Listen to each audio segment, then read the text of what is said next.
Hello students. आज की class में हम हूण आक्रमण और उसके प्रभाव के बारे में चर्चा करेंगे। स्कंदगुप्त को हूणों के आक्रमण का सामना करना पड़ा और उसने उसे विफल भी कर दिया। लेकिन गुप्त साम्राज्य का जो पतन हुआ उसका अपरोक्ष कारण हूणों का आक्रमण माना जाता है। हूण मध्य एशिया की एक बर्बर जाति थी और उसने गुप्त काल के पश्चात भी बार बार भारत पर आक्रमण किए। तोरमान और मिहिरकुल दो ऐसे प्रमुख हूण आक्रमणकारी थे जिन्होंने भारत की राजनीतिक स्थिति को पर्याप्त रूप से प्रभावित किया और हूणों के आक्रमण ने भारत पर बहुत ही गहरा प्रभाव डाला। तो आज इन्हीं सब बातों के बारे में आज की क्लास में हम बात करेंगे। हूण मध्य एशिया में निवास करने वाली एक खानाबदोश और बर्बर जाति थी और उन्हें पारस्परिक कलह और जनसंख्या की वृद्धि के कारण अपना मूल निवास स्थान छोड़ना पड़ा और वे नए आवास की खोज में निकल गए।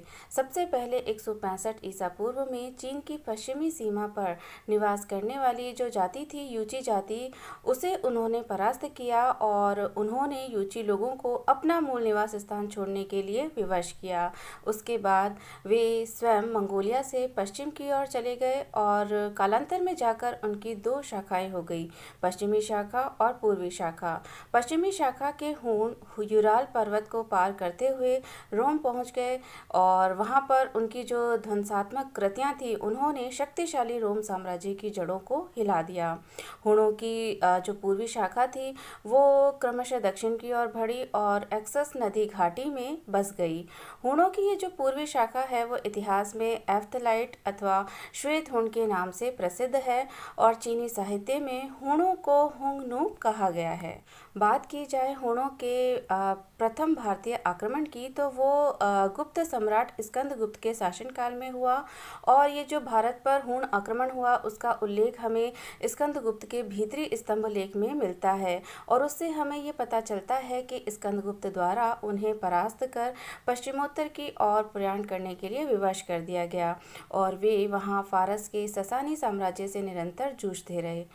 जो स्कंदगुप्त के जूनागढ़ अभिलेख में हूणों का उल्लेख म्लेच्छ के रूप में हुआ है और स्कंदगुप्त के हाथों उन्हें बहुत ही करारी हार खानी पड़ी और उनका ये जो अभियान था वो पूरी तरह से असफल रहा।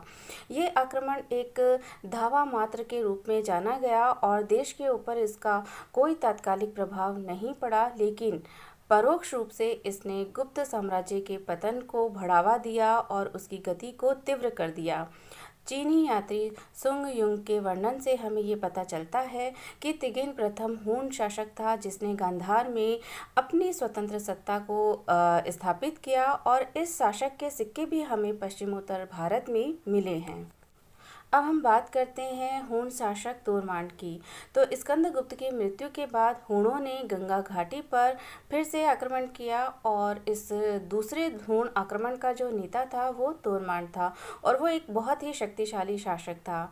मध्य भारत के एरन नामक स्थान से वराह प्रतिमा पर खुदा हुआ हमें उसका एक लेख मिला है और उससे हमें ये पता चलता है कि धन्य विष्णु उसके शासनकाल के पहले वर्ष में उसका सामंत था।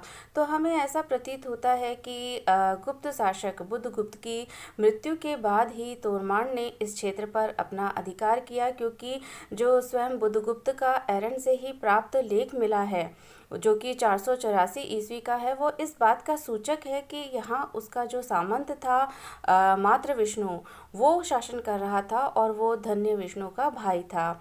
कौशाम्बी से उसकी दो मोहरें मिली हैं, प्रथम के ऊपर तोरमान और द्वितीय के ऊपर हूणराज उत्कीर्ण मिलता है। तो इनसे ये सूचित होता है कि जो कौशाम्बी तक का प्रदेश था वो उसके द्वारा जीत लिया गया था। उसकी जो ताम्र मुद्राएं हैं वो पंजाब और सतलज यमुना दोआ वाले प्रदेश से मिलती हैं। तो इस प्रकार अभिलेख और सिक्कों से ये स्पष्ट होता है कि पंजाब से एरन तक का जो क्षेत्र था वो उसकी अधीनता में था और उसके द्वारा महाराजाधिराज की उपाधि धारण की गई थी।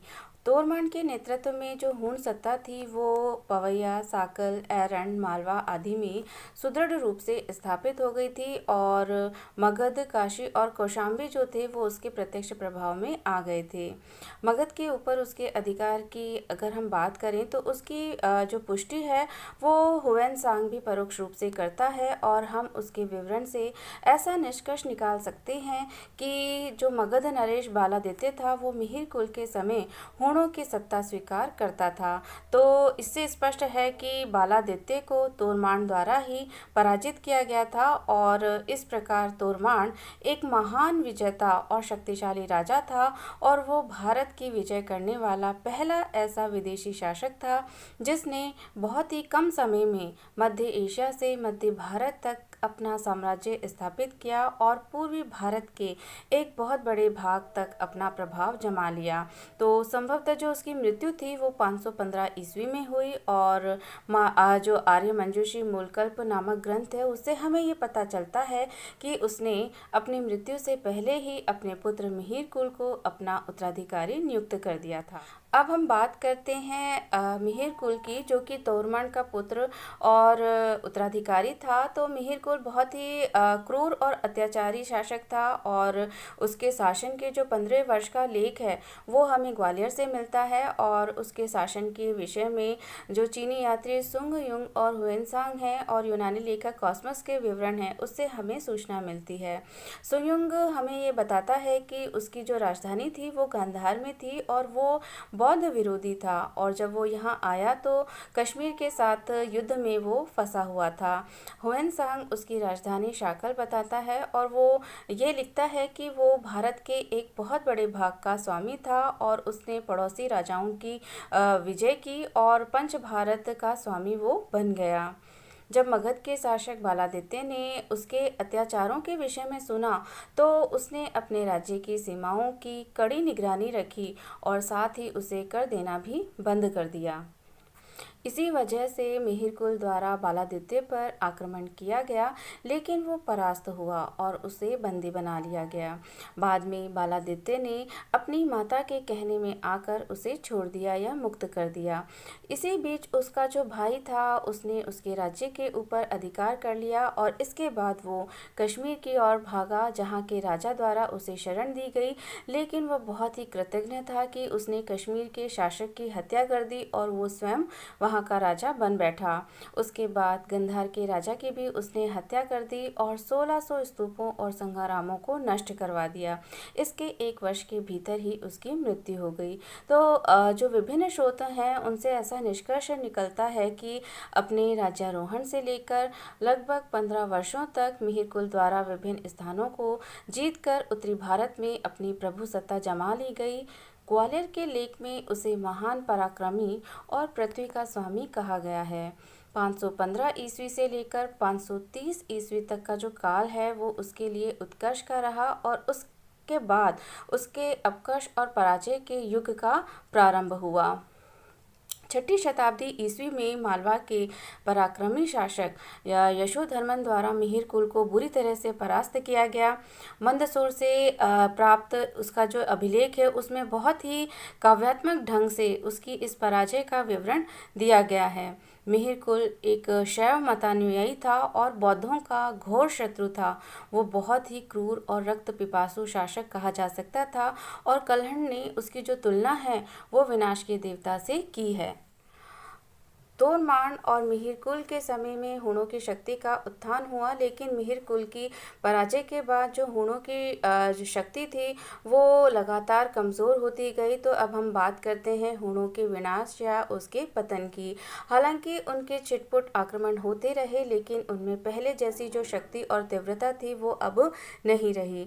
550 ईस्वी के लगभग उन्होंने फिर से गंगा घाटी पर अधिकार करने का प्रयत्न किया और इस बार मोकरी नरेश ईशान वर्मा द्वारा उन्हें पराजित किया गया।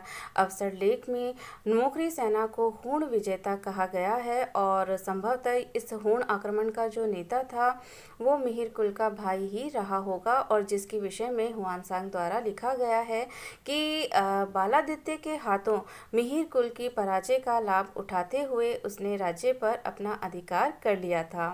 मोकरियों से पराजित होने के बाद हूणों की जो गतिविधियां थी वो कुछ समय के लिए शांत हो गई, और इसके बाद छठी शती के अंत अथवा 7वीं शती के प्रारंभ में उन्होंने उत्तर पश्चिमी भारत पर फिर से धावा बोला, और इस बार थानेश्वर के वर्धनों का हूणों से युद्ध हुआ।